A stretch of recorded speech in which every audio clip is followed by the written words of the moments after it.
Hi all, welcome back to my channel. ನಾನು ಉಷಾ. ಇವತ್ತು ಬುಧವಾರ. ಈ ರಂಗೋಲಿ ಇನ್ನೊಂದು ವಿಡಿಯೋ ಕೂಡ ಅಪ್ಲೋಡ್ ಮಾಡಿದ್ದೀನಿ, ನೋಡಿ ಹೇಗಿದೆ ಅಂತ ತಿಳಿಸಿ. ಹಾಗೆ ತುಳಸಿ ಕಟ್ಟೆ ಹತ್ರ ಹಾಕಿದಿರೋ ರಂಗೋಲಿ ಕೂಡ. ಹಾಗೆ ಮೇಲೆ ಟೆರೆಸ್ ಮೇಲೆ ಗಿಡಗಳಲ್ಲಿ ಹೂ ಬಿಟ್ಟಿತ್ತು, ನೋಡಿ ಅದನ್ನೆಲ್ಲ ತೊಗೊಂಡು ಬರೋಣ ಅಂತ ಮೇಲೆ ಹೋಗಿದ್ದೆ. ಹಾಗೆ ಒಂದು ವಾಕ್ ಮಾಡಿಕೊಂಡು ಹೂವೆಲ್ಲ ಕಿತ್ಕೊಂಡು ಕೆಳಗಡೆಗೆ ಬಂದೆ.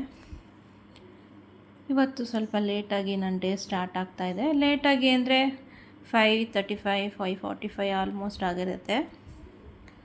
ಹಾಗೆ ಇವತ್ತು ತಿಂಡಿಗೆ ವಾಂಗಿಬಾತ್ ಮಾಡೋಣ ಅಂತ ಹೇಳಿ ರೆಡಿ ಮಾಡ್ಕೊಳ್ತಾ ಇದ್ದೀನಿ. ನೀವು ಕೂಡ ವಾಂಗಿಬಾತ್ ಹೇಗೆ ಮಾಡ್ತೀರಾ ಅಥವಾ ನಿಮ್ಮ ಮನೇಲಿ ಹೇಗೆ ತಿಂಡಿಗಳನ್ನ ರೆಡಿ ಮಾಡ್ಕೊಳ್ತೀರಾ ಅಂತ ಕಮೆಂಟ್ನಲ್ಲಿ ತಿಳಿಸಿ. ನಾನು ಆಲ್ರೆಡಿ ಕುಕ್ಕರಲ್ಲಿ ಅನ್ನಕ್ಕಿಟ್ಟಿದ್ದೀನಿ, ಅದು ಆಯಿತು. ಹಾಗೆ ಶಾರ್ಟ್ ಬ್ರೇಕ್ ಬಾಕ್ಸ್ಗೋಸ್ಕರ ಇವತ್ತು ಸ್ವೀಟ್ ಕಾರ್ನ್ ಇತ್ತು, ಅದನ್ನು ಸ್ವಲ್ಪ ಉಪ್ಪು ಹಾಕಿ ಬೇಯಿಸ್ಕೊಳ್ತಾ ಇದ್ದೀನಿ. ಈಗ ವಾಂಗಿಬಾತ್ ಒಗ್ಗರಣೆಗೆ ಅಂತ ಒಂದು ಪ್ಯಾನ್ ಬಿಸಿಗಿಟ್ಟು, ಪ್ಯಾನ್ ಬಿಸಿ ಆದ ನಂತರ ಎಣ್ಣೆ ಹಾಕ್ತಾಯಿದ್ದೀನಿ. ಎಣ್ಣೆ ಕಾದ ನಂತರ ಇದಕ್ಕೆ ಹಚ್ಚಿ ತೊಳೆದಿಟ್ಕೊಂಡಿರೋ ಅಂಥ ಬದನೆಕಾಯಿನ ಹಾಕ್ಕೊಳ್ಳೋಣ. ಬದನೆಕಾಯಿ ನೀವು ಎಣ್ಣೆಯಲ್ಲಿ ಫ್ರೈ ಮಾಡಿದ್ರೆ ಸ್ವಲ್ಪ ಮೆತ್ತಗೆ ಆಗುತ್ತಲ್ವ, ಹಾಗಾಗಿ ನಾನು ಸ್ವಲ್ಪ ದಪ್ಪ ಹಾಗೆ ಹಾಕ್ಕೊಳ್ತೀನಿ.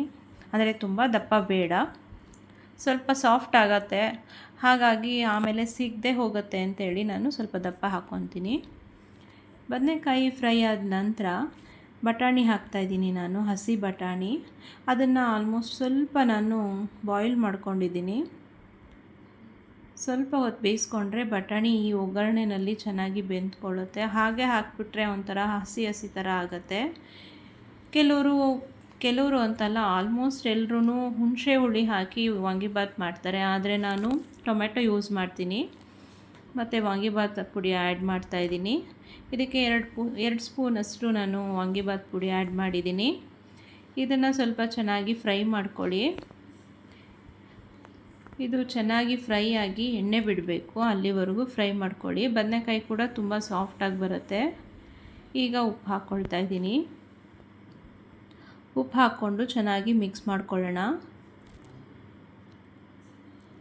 ಇದು ಉಪ್ಪು ಹಿಡಿಯೋವರೆಗೂ ಚೆನ್ನಾಗಿ ಬೇಯಿಸ್ಕೊಬೇಕು, ಅಂದರೆ 8ರಿಂದ 10 ನಿಮಿಷ, ಅಂದರೆ ಸಣ್ಣ ಉರಿನಲ್ಲಿ ನೀವು ಬೇಯಿಸ್ಕೊಳ್ಳಿ. ಲಾಸ್ಟ್ನಲ್ಲಿ ಸ್ವಲ್ಪ ಕೊಬ್ಬರಿ ತುರಿ ಅಥವಾ ತೆಂಗಿನಕಾಯಿ ತುರಿ ಇದ್ದರೆ ಹಾಕ್ಕೊಳ್ಳಿ. ನಾನು ಕೊಬ್ಬರಿ ತುರಿ ಆ್ಯಡ್ ಮಾಡ್ಕೊಳ್ತಾ ಇದ್ದೀನಿ. 1-2 ಸ್ಪೂನ್ 3 ಸ್ಪೂನಷ್ಟು ಸಾಕಾಗುತ್ತೆ. ಈಗ ಇದು ವಾಂಗಿಬಾತ್ ರೆಡಿಯಾಗಿದೆ. ನಿಮ್ಗೆ ಎಷ್ಟು ಬೇಕು ಗೊಜ್ಜು ಅಷ್ಟನ್ನು ಪ್ಯಾನ್ನಲ್ಲಿ ಇಟ್ಕೊಂಡು ಮಿಕ್ಕಿದ್ದು ಎತ್ತಿಟ್ಕೊಂಡು ರೈಸ್ಗೆ ಹಾಕಿ ಕಲಿಸ್ಕೊಳ್ಬೋದು. ಬೇಕಾದಾಗ ಹಾಗೆ ಕಲಿಸ್ಕೊಬೋದು. ನಾನೀಗ ಟಿಫನ್ ಬಾಕ್ಸ್ ಪ್ಯಾಕ್ ಮಾಡೋದಕ್ಕೆ ಅಂತ ಹೇಳಿ ರೈಸ್ ಹಾಕ್ಕೊಂಡು ಕಲಿಸ್ಕೊಳ್ಳೋದಕ್ಕೆ ರೆಡಿ ಮಾಡ್ಕೊಳ್ತಾ ಇದ್ದೀನಿ. ಚೆನ್ನಾಗಿ ಮಿಕ್ಸಪ್ ಆಗಿ ನೋಡಿ ಕಲಸಿದಾಗಿದೆ. ಈಗ ಸ್ವೀಟ್ ಕಾರ್ನ ರೆಡಿ ಮಾಡ್ಕೊಂಡು ಬಿಡೋಣ. ಬೇಯಿಸಿಟ್ಟಿರೋ ಅಂಥ ಸ್ವೀಟ್ ಕಾರ್ನ್ಗೆ ಆಲ್ರೆಡಿ ನಾನು ಉಪ್ಪು ಆ್ಯಡ್ ಮಾಡಿದ್ದೀನಿ, ಬೇಕು ಅಂದರೆ ಸ್ವಲ್ಪ ಹಾಕ್ಕೋಬೋದು.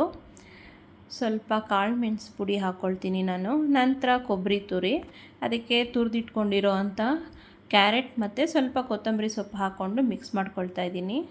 ಇದಕ್ಕೆ ನೀವು ಹೆಸರು ಕಾಳು ಮೊಳಕೆ ಕಟ್ಟಿರೋದಿರುತ್ತಲ್ಲ, ಅದು ಆ್ಯಡ್ ಮಾಡ್ಕೋಬೋದು. ಈಗ ಲಂಚ್ ಬಾಕ್ಸ್ ಪ್ಯಾಕ್ ಮಾಡಿದ್ದು ಮುಗೀತು. ಇದು ಮುಗಿದ ಮೇಲೆ ಮಕ್ಕಳಿಗೆ ತಿನ್ಸೋದಕ್ಕೆ ಅಂತ ಟಿಫನ್ನಿಗೆ ರೆಡಿ ಮಾಡ್ಕೊಳ್ತೀನಿ ನಾನು.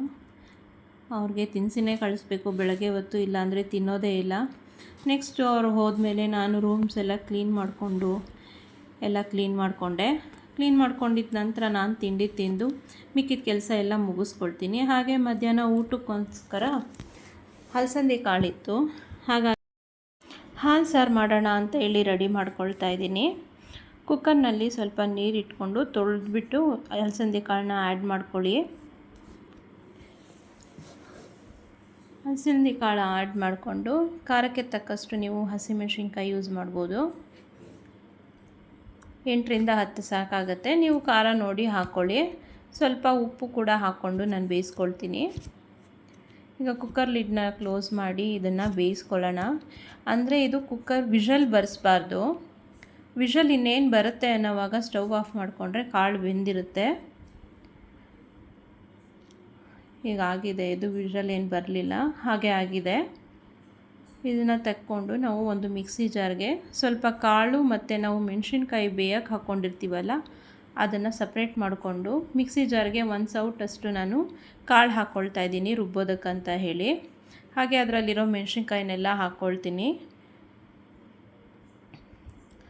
ಅದು ಸೈಡಿಗೆ ಇಟ್ಬಿಟ್ಟು ಈಗ ಇದಕ್ಕೆ ನೀರೆಲ್ಲ ತೆಗೆದುಬಿಟ್ಟು, ಅಂದರೆ ಕಾಳು ಬೇಯೋದಕ್ಕಿಟ್ಟಿದ್ವಲ್ಲ ನೀರು, ಅದನ್ನು ಬಸಿದ್ಬಿಟ್ಟು ನಾವು ಇದಕ್ಕೆ ಹಾಲು ಆ್ಯಡ್ ಮಾಡ್ಕೊಳ್ತೀನಿ ನಾನು. ಈ ಹಾಲಿನಲ್ಲಿ ಒಂದು 5 ನಿಮಿಷ ಕುದಿಬೇಕು ಇದು.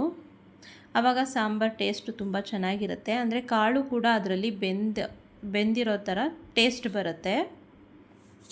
ಹಾಗಾಗಿ ಒಂದು 5 ನಿಮಿಷ ನಾನು ಕುದಿಸ್ಕೊಳ್ತೀನಿ.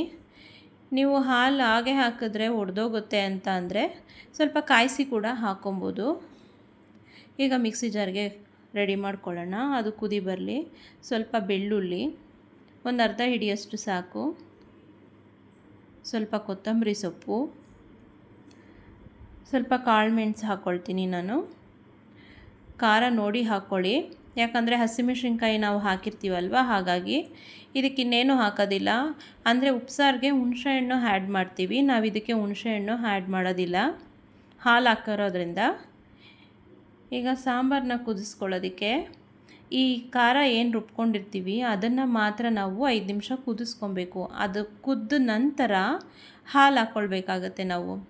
ಹಾಲು ಹಾಕಿ ಕಾಳನ್ನ ಬೇಯಿಸ್ಕೊಂಡಿರ್ತೀವಲ್ವ, ಅದನ್ನು ಬಸ್ದಿಟ್ಕೊಬೇಕು. ಆ ನೀರನ್ನು ಇದಕ್ಕೆ ಆ್ಯಡ್ ಮಾಡ್ಕೊಬೇಕು, ಅಂದರೆ ಹಾಲನ್ನ. ಇದಕ್ಕೆ ನೀವು ತುಂಬ ಗಟ್ಟಿ ಅಂತ ಅನಿಸಿದ್ರೆ 1 ಸೌಟು ಈ ಕಾಳು ಬಸ್ತಿರೋ ನೀರಿರುತ್ತಲ್ಲ ಅದನ್ನು ಹಾಕಿ ತಿರುಗಿಸ್ಕೊಳ್ಳಿ ಚೆನ್ನಾಗಿ. ಇಲ್ಲ ಅಂದರೆ ತಳ ಹತ್ತತ್ತೆ. ಇದು ನೋಡಿ ಚೆನ್ನಾಗಿ ಕುದೀತಾ ಇದೆ. ಈಗ ನಾವು ಕಾಳು ಬಸಿದ್ಬಿಟ್ಟು ಹಾಲನ್ನ ಇದಕ್ಕೆ ಆ್ಯಡ್ ಮಾಡ್ಕೊಳ್ಳೋಣ. ನೀವು ಖಾರ ಎಷ್ಟು ಬೇಕು ನೋಡಿ ಇದನ್ನು ಆ್ಯಡ್ ಮಾಡ್ಕೊಳ್ಳಿ. ಫುಲ್ಲು ಬೇಯಿಸ್ಬಿಟ್ರೆ ತುಂಬ ತೆಳುವಾಗುತ್ತೆ. ತುಂಬ ತೆಳುವೂ ಬೇಡ, ತುಂಬ ಗಟ್ಟಿನೂ ಬೇಡ. ನೋಡಿ ಈ ಹದಕ್ಕಿರಲಿ. ಈಗ ಸಾಂಬಾರು 5 ನಿಮಿಷ ಕುದಿಸ್ಕೊಂಡ್ರೆ, ಅಂದರೆ ಜಾಸ್ತಿ ಹೊತ್ತು ಕುದಿಸ್ಬಾರ್ದು. ಈಗ ಇದನ್ನು ಆಫ್ ಮಾಡ್ಕೊಳ್ಳೋಣ.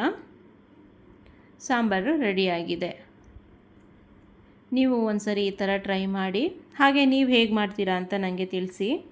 ಈಗ ಪಲ್ಯ ಒಗ್ಗರಣೆಗೆ ಒಂದು ಬಾಣಲಿ ಇಟ್ಕೊಂಡಿದ್ದೀನಿ. ಬಾಣಲಿ ಕಾದ ನಂತರ ಸ್ವಲ್ಪ ಸಾಸಿವೆ ಸಿಡಿದ ಮೇಲೆ ಎಣ್ಣೆ ಹಾಕ್ಕೊಳ್ಳೋಣ.